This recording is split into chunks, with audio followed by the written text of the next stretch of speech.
আগুন যেমন কাঠকে জ্বালিয়ে পুড়িয়ে শেষ করে দেয়, ভস্ম করে দেয়, হিংসা তোমাদের নেক আমলগুলাকে এইভাবে জ্বালিয়ে পুড়িয়ে শেষ করে দেয়।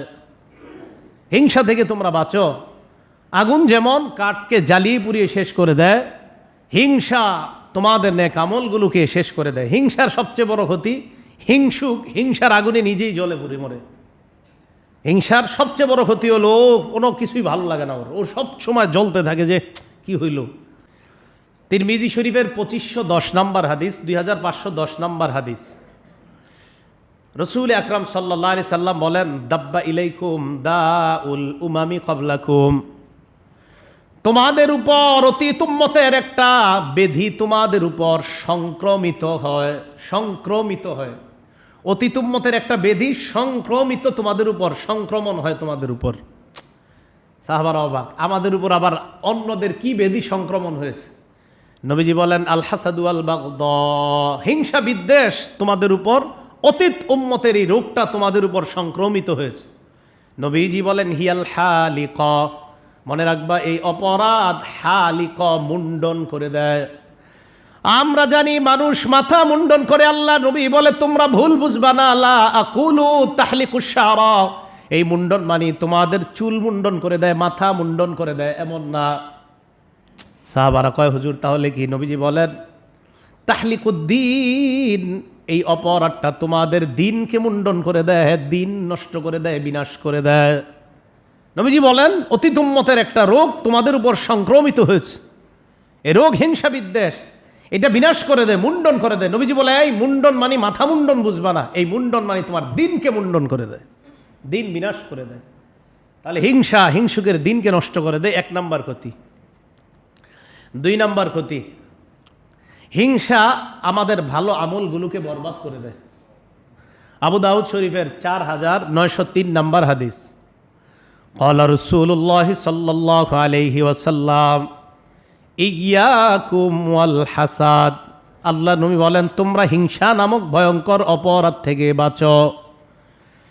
ফাইন্নাল হাসাদা ইয়াকুলুল হাসানাত কামা তাকুলুন নারুল হাতাব, আগুন যেমন কাঠকে জ্বালিয়ে পুড়িয়ে শেষ করে দেয়, ভস্ম করে দেয়, হিংসা তোমাদের নেক আমলগুলোকে এইভাবে জ্বালিয়ে পুড়িয়ে শেষ করে দেয়। হিংসা থেকে তোমরা বাঁচো।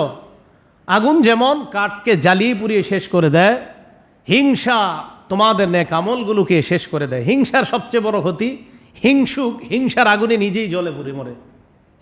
হিংসার সবচেয়ে বড় ক্ষতি হলো কোনো কিছুই ভালো লাগে না, ও সব সময় জ্বলতে থাকে যে কি হইল।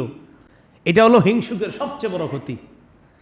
মনে পেরেশানি, মানে আচ্ছা আপনার কি দরকার আছে এই পেরেশানি করা আরেকজনের নিয়ামত নিয়ে? মানে সে একদম অস্থির হয়ে যায়। একটা মেয়ের ভালো জায়গায় বিয়ে হয়েছে পাশের ঘরের, সে সহ্য করতে পারতেছে না, ওর মেয়ের এত ভালো জায়গায় বিয়ে হবে কেন? আরে তো এই যে একটা অবস্থা, এটা সে সহ্যই করতে পারছে না। এটা অসহ্য হওয়ার কি আছে? আপনার তো বলা উচিত ছিল, আলহামদুলিল্লাহ আমার প্রতিবেশীর মেয়েটা ভালো জায়গায় বিয়ে হয়েছে, আল্লাহ ভালো রাখুক। কিন্তু আপনি উল্টা মানে সহ্যই করতে পারছেন না, তার এত ভালো জায়গায় কেন বিয়ে হবে? তো বলছিলাম, হিংসুক হিংসার আগুনে নিজেই সবচেয়ে বেশি জ্বলে পড়ে, আমল তো বরবাদ হয়, দোষ সারাক্ষণ জ্বলতে থাকে। আল্লাহ অপরাধ থেকে আমাদেরকে হেফাজত করেন, সকলকে আল্লাহ এই হিংসা নামক অপরাধ থেকে হেফাজত করে আমাদের অন্তরগুলোকে আল্লাহ সাফ সুতরা পবিত্র করার তৌফিক দান করেন। তাহলে হিংসা করা যাবে না।